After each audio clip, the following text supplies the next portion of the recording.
Alrighty, guys. We got one more thing to go over here because, again, this is a Giants podcast. We got to go over how does this affect the Giants? What are we looking at there?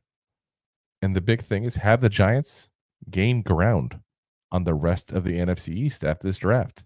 After these picks that were made, has ground been made? So we'll look at it as kind of a case by case basis here. So the Eagles, did we gain ground? I don't think we did. I got to be honest with you. I don't think we did. I'm not sure what to think of the Eagles yet this year fully because that drop they had in that second half was just so horrendous. It's hard to look at them and go, "Oh, hold on, that's a little scary for them." But they got two great guys for their secondary. They stole a linebacker. They got a couple of receivers that they hope to get something out of. They got a couple of backup interior offensive linemen. They got a backup running back. But the big picks for me, like I said, Quinny Mitchell in the first, Cooper Jean in the second, and then that what I think is again a steal at the fifth round there for Jeremiah Trotter Jr. Um, they're better guys. I hate to say it, they're better after this draft. They definitely improved, and they were already a better team than us to begin with. Even with this drop off they had in that second half of the year, chances are they were an amazing record the first half, really horrible record the second half. Somewhere in the middle is probably the truth of what they are, guys. And we're not in that middle.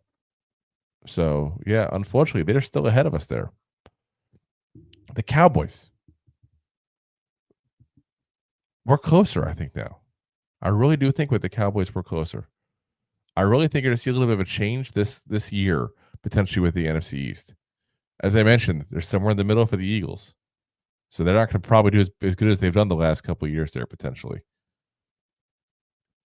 Look at the Cowboys. They've lost some pieces here, guys. They didn't do anything in free agency, basically. They made some questionable picks in my eyes. Again, they got an often injured tackle in the first round.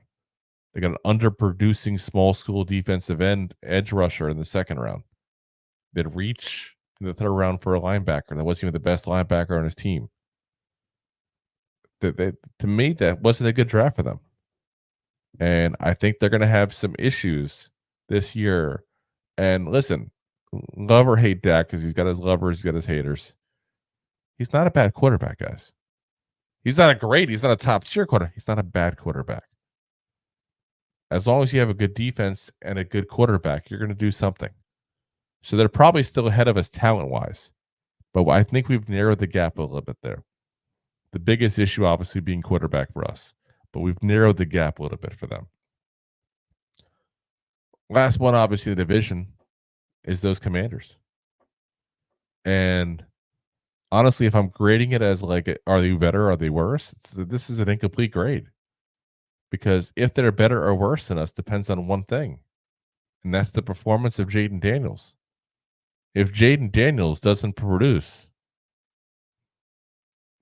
it's kind of kept the gap, and I said narrow the gap. It's the one team that we're a better team than in my own eyes at that point, based on the last couple of years. They've narrowed their gap where they may surpass us depending on what Jaden Daniels does. But again, depending on what he does, they might also be much worse because they had okay quarterbacks. They weren't good quarterbacks. They were okay, the last couple of years there. And a lot of that could be attributed, obviously, having Scary Terry and some good weapons there on offense too as well, obviously. But that's all it hinges on. So you got one team that's gotten better and probably increased the gap in the Eagles. You got one team that's narrowed down the gap because I think they've gotten worse, and that's the Cowboys. And you got the I don't know in the Commanders.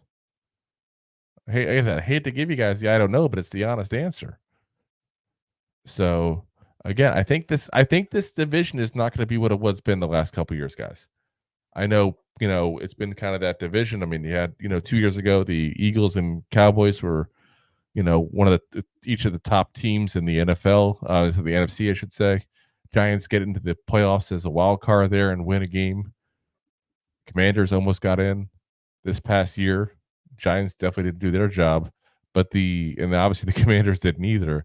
But the Eagles and the Eagles and Cowboys were still dominant teams. Second half, not so much for the Eagles, but overall for the season, it's you look at the record overall, it's a good record, and people kind of still expect that because they've both done that the last couple of years. It's people that like what the Commanders are doing with Jaden Daniels and a couple other moves they've made. You can sit there and say the Giants' injuries hopefully might get fixed at that point, and maybe they improve off last year, not necessarily go back to where they were 2 years ago, but maybe improve. I think this is going to be a more rounded division overall, but I don't think it's going to be what it was the last couple of years, guys. So that means if we're going to shock, all of a sudden, Malik Neighbors goes off, Daniel Jones stays healthy, offensive line plays better. Who knows? Thanks for listening to Two Giant Goofballs, a New York Giants podcast. We appreciate your support. Thanks so much.